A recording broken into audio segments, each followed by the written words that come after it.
할렐루야, 사랑하는 성도 여러분, 정말 오래 기다리셨습니다.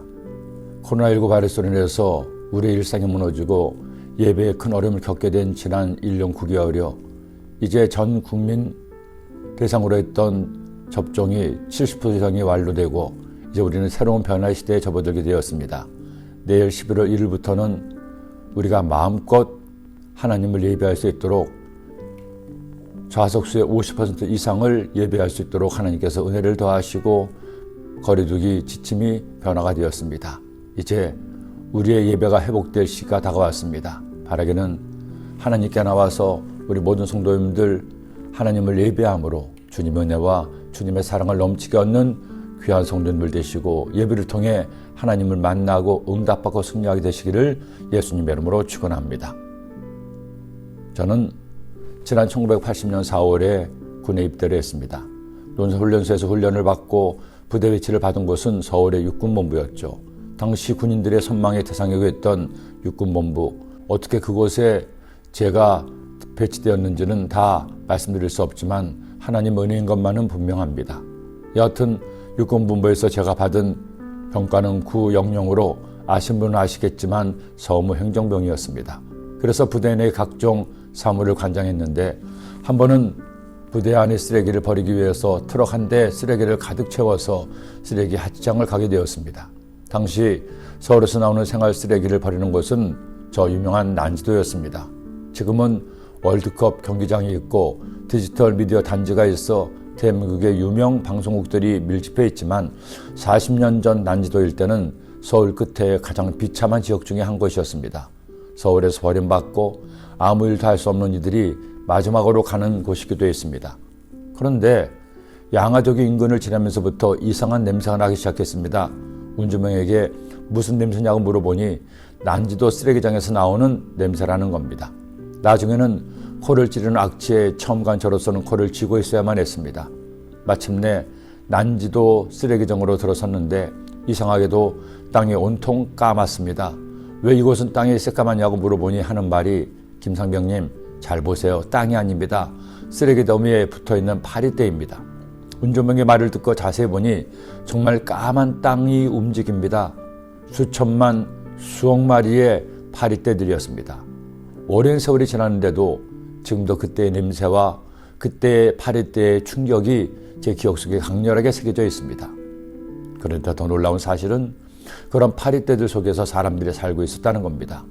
파리떼로 가득한 곳에서 그나마 돈이 되는 쓰레기를 주워서 먹고 살려는 사람들, 파리떼 속에서 점심을 먹는 이들을 보면서 아직도 대한민국이 갈 길이 멀다는 생각을 했습니다. 그런데 그런 파리떼가 성경 말씀이 나옵니다. 이스라엘 민족을 보내달라는 모세의 말에 바로는 아랑곳하지 않았습니다. 개구리 재앙 때에는 개구리만 쫓아내면 보내주겠다고 했지만 또 말을 바꾸는 바로였습니다.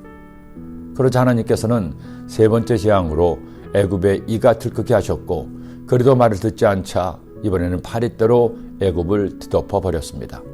야훼께서 그와 같이 하시니 무수한 파리가 바로의 궁과 그의 신하의 집과 애굽 온 땅에 이르니 파리로 말미암아 그 땅이 황폐하였더라. 여러분 여름이 되어 파리떼가 집안을 뒤덮는다고 생각해 보세요. 난지도 파리떼를 보았던 저로서는 이 네 번째 재앙인 파리 재앙이 남의 일처럼 여기지 않습니다. 난지도에서 보았던 파리떼가 서울 장안을 뒤덮는다고 생각만 해도 속이 미식거립니다.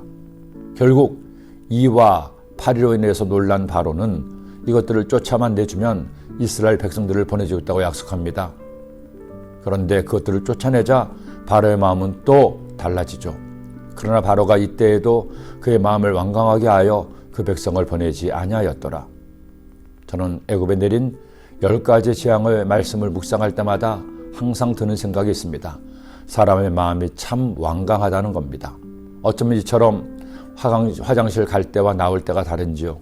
당장 눈앞에 어려움만 해결되면 다시 예전으로 돌아가는 바로의 모습을 보면서 한심하다고 생각하다가도 나는 안 그러가 생각하면 솔직히 별로 자신이 없습니다.